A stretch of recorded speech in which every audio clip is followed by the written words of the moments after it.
Buenos días a todos. Gracias por venir a escucharnos. Gracias a la Fundación Rey Ardiz por invitarnos a estas jornadas y poder dirigirnos a nosotros. Gracias a Alfonso por recordarnos lo que tenemos que hacer, que lo sabemos, pero nunca viene mal que nos recuerden y nos apoyen en los deberes que como administración o como responsables de la administración en este momento pues tenemos para la salud mental. Voy a intentar ser breve en la presentación y dar también más espacio al debate o a las preguntas o a las dudas que puedan surgir luego. Quiero empezando un poco recordando, como comentaba Alfonso, de dónde venimos. La salud mental, la atención a la salud mental en España viene de un déficit histórico. Comentaba la situación en el 98 y 99, por poner una anécdota personal. Yo recuerdo en el año 80, recién empezada la carrera de medicina, un amigo mío tuvo un brote esquizofrénico y lo tuvieron que ingresar en lo que entonces era todavía, creo que todavía se llaman manicomios. En ese momento era una situación absolutamente rara. O sea, esa persona desapareció durante prácticamente un año de la vida en la que se relacionaba. No había forma de contactar con él, de verlo. Era como una situación de absoluto aislamiento de esa persona. Yo creo que esa es la situación que teníamos hace 40 años. Evidentemente, de entonces aquí hemos evolucionado y hemos mejorado mucho, pero esos déficits históricos de alguna forma se mantienen y la salud mental sigue teniendo déficit de recursos respecto a otros ámbitos del sistema sanitario. Hasta los años, prácticamente hasta las transferencias, las redes asistenciales sanitarias de salud mental estaba de alguna forma diferenciada o por unas vías organizativas y de gestión diferentes al resto de la asistencia sanitaria, salvo lo que era la asistencia de agudos, y eso ha hecho que durante bastante tiempo se siga trabajando en esa mejora de recursos y en esa integración entre redes. Había también, a nivel de sociedad, y probablemente siga habiendo en parte, aunque también yo creo que en eso hemos mejorado bastante en estos años, una desinformación y una falta de conciencia sobre lo que era la salud mental, sobre cómo se veía la salud mental por parte de los amigos, de las familias, y eso, aunque estamos mejorando, yo creo que todavía se mantiene en parte. Eso implicaba una situación de estigma, de discriminación que existía en esos años y que en cierta forma es algo en lo que yo creo que permanentemente nunca podemos dar por hecho que hemos conseguido una absoluta falta de discriminación o de estigma en cualquier tema. Es algo en lo que habrá que seguir trabajando de forma permanente. Y probablemente también con la colaboración aquí sí que necesitamos la colaboración de la sociedad, de las familias, de las asociaciones y de los foros. Y hay también una falta, o veníamos de una falta de atención a la diversidad. Todo lo que era fuera, todas las personas que de alguna forma estaban fuera de la norma, de la normativa, de lo común en la sociedad, eran vistos supuestamente como enfermos mentales, muchas veces entrando en ese ámbito de persona con problemas mentales a personas que eran perfectamente, que no tenían problemas de salud mental, sino que simplemente tenían formas diferentes de pensar, formas diferentes de relacionarse con los demás de lo que era en ese momento normativo. Pasamos. Simplemente algunos datos tomados de la última estrategia de salud mental para ver en qué situación estamos ahora. La prevalencia de problemas de salud mental, según las diferentes encuestas, pues está entre un 12 y un 25% de la población. Entre un 12 y un 25%, según el tipo de encuesta o de sistema de información que utilices, manifiesta problemas de salud mental. Pero más que el dato exacto de cuál es ese porcentaje, que puede variar según la fuente que tomes, lo que me interesa es resaltar algunas cuestiones. La salud mental, los problemas de salud mental son mucho más importantes en población desempleada que en población que está trabajando. Y son mucho más importantes también en población incapacitada para trabajar o con problemas de salud física que le incapacita para trabajar que en personas que están trabajando o que tienen una vida laboral activa. Y también quiero señalar, porque luego insistiremos sobre ello, son más importantes en personas que realizan labores del hogar que en personas que trabajan en una vida laboral activa o en un trabajo externo. Y sabemos además que las personas que están en este grupo de labores del hogar son fundamentalmente o exclusivamente mujeres. Si lo analizamos por grupos de edad, vemos también que hay un sesgo o una diferencia importante de género. Hay muchos más problemas de salud mental en las mujeres que en los hombres y además eso se incrementa con la edad. A medida que evolucionan los años, hay más problemas de salud mental en mujeres que en hombres. Sesgo, desigualdad de género, que también volveremos. Hay diferencias también entre comunidades autónomas. Cuando ves los datos, Aragón no está mal, está como en casi todos los informes y estadísticas en la media, pero hay diferencias entre comunidades autónomas. Y donde hay más problemas de salud mental es también donde hay más problemas de desigualdad social, de discriminación, etc. Pasamos. Algún dato también centrándonos en algunas patologías concretas, las más prevalentes, ansiedad o depresión. También en estas patologías es mucho más importante la incidencia en mujeres que en hombres y también de nuevo se ve que a medida que aumenta la edad de las personas se incrementa también esa diferencia o este sesgo de género entre hombres y mujeres. Pasamos. Algún dato más por acabar.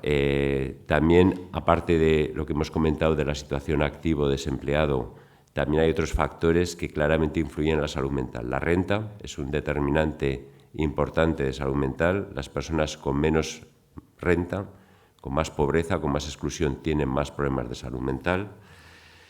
Y también las personas que viven en ciudades grandes, tienen ligeramente más problemas de salud mental que las personas que viven en zonas más pequeñas. Probablemente también porque la desigualdad se acentúa en los grandes municipios respecto a las zonas más rurales. Y un último dato por señalar. Aparte de la prevalencia o la frecuencia de los problemas de salud mental en las consultas de atención primaria o en otros ámbitos, hay un problema que también es importante, que es el excesivo consumo de fármacos relacionados con problemas mentales o que se utilizan para problemas mentales leves. Hasta un 34%, o probablemente ahora más, después de la pandemia esto se haya incrementado, utiliza de una forma más o menos regular fármacos como hipnóticos, sedantes, tranquilizantes, etc. Sabemos también que ese excesivo consumo de fármacos para aliviar síntomas menores o problemas menores de malestar emocional tiene también un efecto a largo plazo que también es importante resaltar. Y si hablamos de población infanto-juvenil, de población de niños y adolescentes, también aquí vemos que hay diferencias por edades. El principal problema reflejado en las encuestas de salud mental de niños y adolescentes son los trastornos de déficit de actividad o lo que se llama el TDAH, que es mucho más frecuente en niños, y sin embargo a partir de los 10-12 años empieza a incrementarse los problemas de salud mental en mujeres, en adolescentes niñas, fundamentalmente problemas de ansiedad, depresión, trastornos de conducta alimentaria, etc. Bueno, entonces, ¿cómo podríamos resumir la situación actual? Quiero recalcar la importancia de las desigualdades en relación a la salud mental, desigualdades de renta, de género, de trabajo, fundamentalmente. Quiero resaltar también el importante problema del consumo de fármacos, de hipnóticos, de sedantes, de tranquilizantes, que además está en aumento y al final puede ser un problema en sí mismo. También la situación o los problemas de los niños y adolescentes, la salud mental infanto-juvenil, con la aparición de nuevos riesgos, la emergencia de riesgos que igual de los que no éramos conscientes antes y que ahora están asomando. Estamos hablando del acoso escolar, de la violencia, de la exclusión, de los problemas de estructura familiar que están detrás de muchos de los problemas de salud mental y problemas de estructura familiar que están ligados a falta de integración cultural, falta de renta, pobreza, vulnerabilidad, etc. Y además, sin olvidarnos del impacto de las nuevas adicciones, del mal uso de las tecnologías de Internet y de nuevas formas de acoso virtual que también están apareciendo a través de estas vías. El suicidio es otro aspecto, el riesgo de suicidio es otro aspecto en el que creo que ahora mismo hay que darle importancia porque después de la pandemia parece que está emergiendo lo que se llama una cierta epidemia de riesgo de suicidio, que probablemente no sea tan elevada como la alarma que genera, pero sí que es cierto que estamos detectando en niños y adolescentes un incremento importante de las ideaciones suicidas, y eso puede estar correlacionado con un incremento posterior del suicidio y evidentemente el impacto de la pandemia. Pasamos. ¿Qué planteamos o cómo intentamos abordar desde la Administración estos problemas? El plan de salud mental, primero, hablo de las 2 últimas legislaturas, que son de las que yo conozco porque he estado trabajando en la Administración. Se puso en marcha el plan de salud mental 2017-21, luego veremos un poco qué ha quedado de ese plan.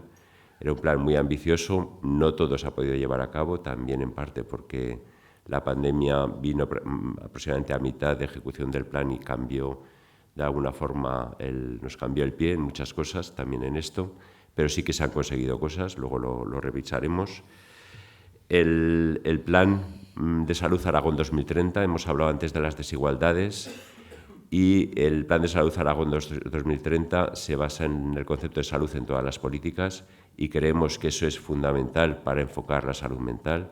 Hay que abordar los problemas de prevención de la salud mental desde una perspectiva intersectorial y en eso es una de las líneas también que queremos continuar.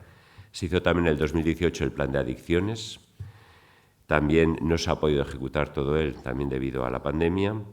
En el 2020 sacamos la estrategia específica de prevención del suicidio, que creemos que está desarrollándose de una forma bastante importante y bastante con resultados y con las actuaciones previstas en el mismo. El Ministerio ha publicado recientemente la Estrategia de Salud Mental 2021-2026, que está alineada con lo que estábamos trabajando ya desde Aragón y que también nos sirve un poco de guía. Y finalmente, que es lo que me centraré más en el resto de la mañana, en Aragón en junio creo que hicimos o difundimos lo que era el plan, las líneas generales del Plan de Salud Mental 2022-2026, y en 1 o 2 semanas pues publicaremos el documento final con las acciones concretas previstas en el mismo. Una breve revisión de lo que ha supuesto el Plan de Salud Mental 2017-21. Bueno, nosotros creemos que ha supuesto avances en recursos. Recordamos como hitos importantes la remodelación y ampliación de la unidad de corta estancia del Hospital Miguel Servet, que pasó de 20 a 30 camas con unas instalaciones completamente nuevas, adaptadas y con una visión de humanización de la asistencia en salud mental, que yo creo que es a donde hay que ir. La puesta en marcha del Hospital de Día Infanto-Juvenil en Parque Goya y la puesta en marcha también de la Unidad de Salud Mental Infanto-Juvenil en Calatayud. Hablaba antes Alfonso del abandono en el que a veces tenemos al medio rural. Yo creo que también esa es una línea en la que es cierto que hay muchas cosas por hacer y en la que hay que seguir trabajando. O la remodelación del pabellón San Juan del CRP, del antiguo psiquiátrico del Pilar, para poner en marcha y albergar la unidad de media estancia, que era un recurso subagudos y media estancia, que era un recurso que faltaba en Aragón y que está ya en marcha. Se han mejorado también los recursos en rehabilitación y recuperación, se han puesto en marcha y se han financiado 113 nuevas plazas de diferentes recursos, residencia, unidades de media y larga estancia, pisos supervisados, para atender a 113 nuevos pacientes con problemas de trastorno mental grave y en proceso de recuperación. Se ha puesto en marcha también el protocolo del traslado del paciente agitado, el registro también de contenciones mecánicas, que se ha puesto recientemente en marcha, y se ha aumentado la oferta formativa a profesionales sobre salud mental, tanto a profesionales generales como también en la formación sanitaria especializada de salud mental. Y se han hecho importantes avances en informatización de los procesos de salud mental mediante la integración de la historia clínica de salud mental dentro de la historia clínica unificada de Aragón y la integración también de los sistemas de registro en los procesos de rehabilitación y reinserción, en lo que realizan las entidades concertadas a través del Fórum, con el resto de la red de salud mental, que también es un objetivo fundamental, integrar las diferentes redes asistenciales de las que venimos históricamente, que yo creo que es importante y fundamental que trabajen de una forma más integrada y compartiendo información y protocolos. También se han incrementado los profesionales en salud mental. En este plan, que era muy ambicioso en incremento de profesionales, no todo ello se ha podido llevar a cabo, pero sí que quiero recalcar que se han incrementado los recursos. En las cifras pues, se han incorporado 11 psiquiatras más a la red, 17 psicólogos, 22 o 23 enfermeras de salud mental, 6 trabajadores sociales, TCAEs, diferentes perfiles profesionales que se han ido incorporando. Sabemos que no son suficientes y, como veremos también, el Plan 2022-2026 sigue insistiendo en eso. En eso es importante que la capacidad de formación de profesionales que tiene el sistema aumente, y esa es también una línea que queremos desarrollar en el próximo Plan de Salud Mental, aprovechando además que se acaba de publicar la orden que crea la nueva especialidad de psiquiatría infanto-juvenil, que hasta ahora no tenía formación especializada, que este primer año, gracias además al compromiso de Miguel en el sector 1 de Zaragoza, vamos a ofertar la primera plaza y esperamos que para el año que viene podamos ofertar 3 plazas anuales de formación en psiquiatría infanto-juvenil, que se unirán a las 9 que creo que formamos en psiquiatría de adultos y a las creo que 9 también que formamos en psicología, y no recuerdo ya cifras en enfermería, pero andan también por esa línea. ¿Cómo hemos ido elaborando el Plan de Salud Mental 2022-2025? Una primera línea es que el anterior plan, el proceso de participación fue bastante reducido. En este hemos incrementado la participación y la colaboración con entidades, con asociaciones, con el conjunto de la sociedad, también con los responsables de los servicios de salud mental en los diferentes sectores sanitarios. Se han intentado desarrollar y adecuar actuaciones adecuadas a la situación específica de cada sector. No todos los sectores sanitarios parten de la misma situación.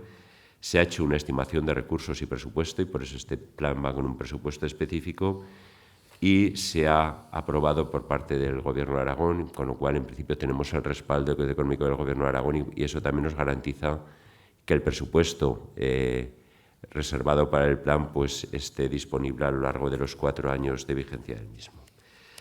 Líneas fundamentales, que sea una salud mental orientada hacia una atención comunitaria, respetuosa y que acompañe al usuario en todo su proceso de recuperación, que contenga actuaciones concretas, realistas y medibles que puedan llevarse a cabo a lo largo de la vida del plan, y que asocia también una propuesta de reorganización y un importante incremento de recursos para la red asistencial de salud mental. Y principios generales que siguen, vamos un poco por detrás, la siguiente. Principios generales que siguen el plan.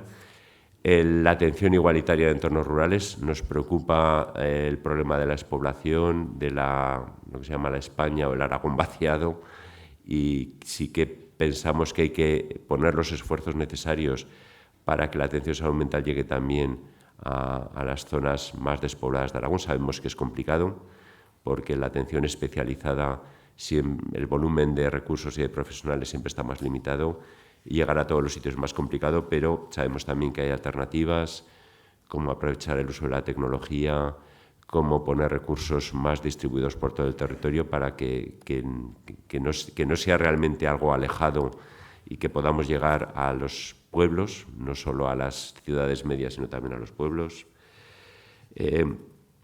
También es importante la accesibilidad a las personas que tienen dificultades de comunicación y discapacidad. La salud mental se basa mucho en el lenguaje y hay veces en las que hay que esforzarse también por establecer mecanismos para mejorar esa comunicación. La perspectiva de género, hemos visto antes que el género, la renta y el trabajo son determinantes importantes de la salud mental y hay que darle la importancia que requieren. Potenciar el uso de los avances tecnológicos y de los instrumentos de comunicación y de coordinación que nos permite la tecnología hoy en día. Y fomentar o fundamentar los abordajes terapéuticos en la colaboración horizontal. Ayer estábamos en Monzón en una jornada centrada en salud mental infanto-juvenil, y yo creo que en esa jornada puso de manifiesto la importancia de colaborar entre los diferentes sectores, entre sanidad, educación, servicios sociales. Yo añadiría eso, trabajo y vivienda. Las personas para vivir, las personas con salud mental, como todas las personas, necesitan también trabajo y vivienda para poder desarrollar una vida autónoma, y tenemos que ser capaces de coordinarnos con los departamentos de vivienda y de empleo para que la reinserción o la recuperación de estas personas lleve a que puedan llevar una vida lo más autónoma y activa posible. Líneas estratégicas del plan, yo creo que lo tenéis, si lo queréis, no sé cómo voy de tiempo. Bueno, no voy a alargarme mucho. Las líneas prioritarias, la promoción, prevención y bienestar físico en salud mental, fundamentalmente a través de estrategias de prevención abierta, de colaboración también con agentes sociales y con agentes comunitarios, y del trabajo colaborativo con la atención primaria. La atención primaria es la base del sistema sanitario y debe ser también la base de la atención en salud mental. Las personas que tienen problemas de salud mental, su primera contacto sanitario será siempre el centro de salud, y el centro de salud tiene que conocer cuáles son sus problemas, tiene que saber cuándo tiene que pedir ayuda especializada a otros profesionales, pero tiene también que conocer cuál es el itinerario terapéutico, diagnóstico, de reinserción que tiene ese problema. No podemos separar a las personas con salud mental de su atención sanitaria diaria, que es la que se tiene que proporcionar desde la atención primaria, y eso requiere formar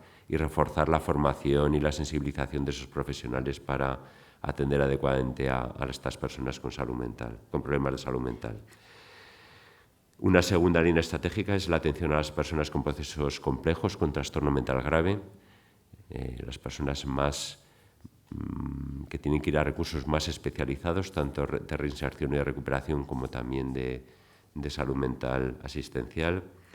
La tercera línea a la que le damos en este plan mucha importancia es la salud mental en la infancia y la adolescencia. Siempre pensamos que la salud mental se construye sobre todo también en el periodo perinatal. Hablábamos ayer con una psiquiatra de Huesca sobre la importancia de la salud mental en el periodo perinatal, pero también es importante y es fundamental en el periodo de la adolescencia, entre los 10 y 12 años, cuando empiezan a desarrollarse o aparecer problemas de salud mental que van a desarrollarse después. Una buena identificación de esos casos y una atención precoz y adecuada a los mismos para evitar su cronificación.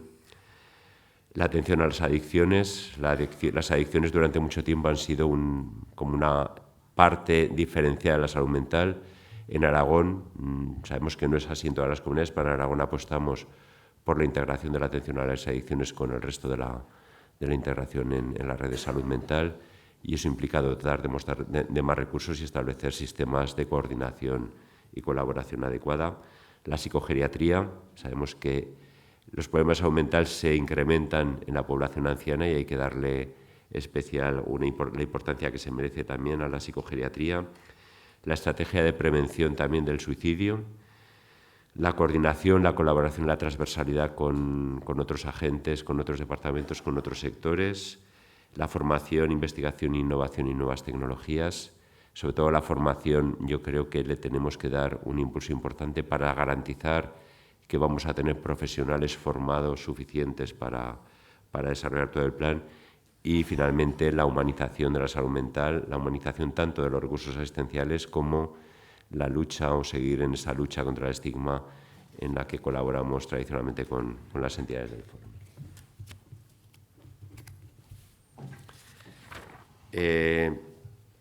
Voy a centrarme en algunas acciones prioritarias. Dentro de la línea 2 de la atención a personas con procesos complejos de trastorno mental grave, la mejora de los procesos de rehabilitación con nuevos recursos en Fraga, Jaca, y también el aumento de pisos supervisados. Aquí ponen Barbastro, también en Zaragoza 2 queremos incrementar los pisos supervisados. Zaragoza a veces tiene déficits en estos recursos de rehabilitación respecto a otras comunidades. En este tema Zaragoza es deficitaria y también creemos que hay que incrementar recursos en Zaragoza. Un proyecto que para nosotros es fundamental, que es la puesta en marcha de los programas de atención ambulatoria, de coordinación de cuidados en trastorno mental grave y de primeros episodios psicóticos. Para nosotros esto es fundamental. Eso pasa por reforzar las unidades de salud mental y es una de nuestras líneas fundamentales y esperamos, con la colaboración de los profesionales, poderlo poner en marcha. Y también la reforma del pabellón de Ronda, el último pabellón que queda por reformar del complejo del CRP de Nuestra Señora del Pilar. Un objetivo también es reformar ese pabellón para poder poner en marcha también recursos importantes de rehabilitación también desde el sector público. La línea 3, salud mental de la infancia y la adolescencia. La puesta en marcha de una residencia terapéutica de salud mental infanto-juvenil. Trabajamos mucho con Rey Ardiz desde hace años ya, no es un proyecto de ahora, desde hace años en poner en marcha esta residencia. No es fácil y esperemos que en este año, en este 2023, la podamos poner en marcha y si no la podemos poner en marcha ya, pues por lo menos garantizar que en 1 o 2 años pueda estar en marcha, poner los recursos. Se nos salen los enanos, que se dice, a la hora de ponerlo en marcha, pero esperamos en darle ya el empujón definitivo en lo que queda de legislatura. Abrir también es un objetivo para la legislatura que viene, abrir un nuevo hospital de día infanto-juvenil, el de Parque Goya, que bien conoce Miguel. Yo creo que ha sido un éxito, pero ya se nos queda pequeño, y en infanto-juvenil también nuestra idea es poner en marcha otro hospital de día también que atienda a población que requiere estos recursos que evitan la hospitalización y que por lo tanto permiten mantener al niño más en contacto con su ambiente. Aumento de camas, sabéis que en ese tema ya estamos trabajando. Pensamos que de aquí a final de año se abrirá la ampliación de la unidad del hospital clínico, que pasa de 6 a 12 camas, y esperamos también que de aquí a fin de año abramos también 4 nuevas camas de hospitalización en el Hospital Miguel Servet, con lo cual pasamos de 6 a 16 camas en hospitalización en pediátrica, que es uno de los déficits históricos que teníamos. Y evidentemente también la mejora en la atención comunitaria. Si queremos llegar a atención a primeros episodios psicóticos y esa línea de salud mental comunitaria, hay que reforzar los dispositivos ambulatorios también en salud mental infanto-juvenil. La atención a las adicciones, donde nuestra estrategia pasa por la integración de las redes y que haya una mayor integración funcional y de información entre la atención a las adicciones y la red de atención a la salud mental ambulatoria, y eso implica evidentemente mejorar, incrementar los equipos profesionales dedicados a estos programas y profesionalizarlos más de lo que están todavía y trabajar mucho en ese tema. La línea de atención a la conducta suicida es una línea que tiene su propia estrategia y hay que trabajar en ella, y en este plan queremos resaltar sobre todo la coordinación con el Departamento de Educación para el desarrollo de estrategias específicas en población adolescente, que es para nosotros una línea fundamental. Sobre todo ahí hay que trabajar mucho con educación. La colaboración con otros departamentos, con entidades, con Ciudadanía y Derechos Sociales, con Educación, que ya lo he comentado, con Justicia y Sanidad Penitenciaria, con otras administraciones, y aquí insisto en Trabajo y Vivienda, que son otras administraciones que es importante implicar también en la salud mental. Una línea estratégica 8 de formación, investigación, innovación y nuevas tecnologías, y aquí querría la puesta en marcha de la especialidad de psiquiatría infanto-juvenil, que sabéis que se pone en marcha este año, y ofertamos en Aragón ya la primera plaza de residente gracias a la colaboración de la unidad del sector 1, pero eso implica por poner en marcha las unidades docentes multiprofesionales que quedan, tanto en el sector 2 como en el sector 3. Ya esperamos este año que se puedan poner en marcha estas unidades docentes y que por lo tanto podamos ampliar también la oferta en psiquiatría infanto-juvenil ya para la próxima convocatoria. Impulsar la investigación en salud mental, desarrollar o seguir trabajando en historia clínica electrónica y en entornos virtuales de trabajo, que es algo que en una comunidad dispersa como Aragón yo creo que es fundamental, el poder llegar al último territorio. Si no podemos llegar físicamente, por lo menos llegar a través de los medios que nos pone la tecnología a nuestra disposición, y trabajar y seguir formando a profesionales tanto de las redes de atención primaria como de salud mental en la atención a estos problemas. Y ya para acabar, recursos profesionales. Aquí somos ambiciosos, queremos ampliar en 128 la dotación de profesionales de salud mental en la red. Sabemos que eso es complicado porque no hay precisamente exceso de profesionales disponibles ni en psiquiatría, ni en psicología, ni en enfermería tenemos profesionales suficientes disponibles, pero vamos a trabajar precisamente por aumentar la capacidad formativa en estas especialidades y vamos a intentar acercarnos lo más posible a este objetivo de incrementar recursos tanto en psiquiatría como en psiquiatría infanto-juvenil, que cuando hicimos esta diapositiva todavía no estaba creada, como en psicología clínica, como en enfermedades especialistas, como en otros perfiles que son muy importantes, trabajadores sociales, terapeutas ocupacionales, TKEs, etc. Presupuesto, también lo ponemos como referencia. En recursos humanos el presupuesto de incremento llega a los 6 millones de euros. También queremos incrementar en reforma y adaptación de unidades.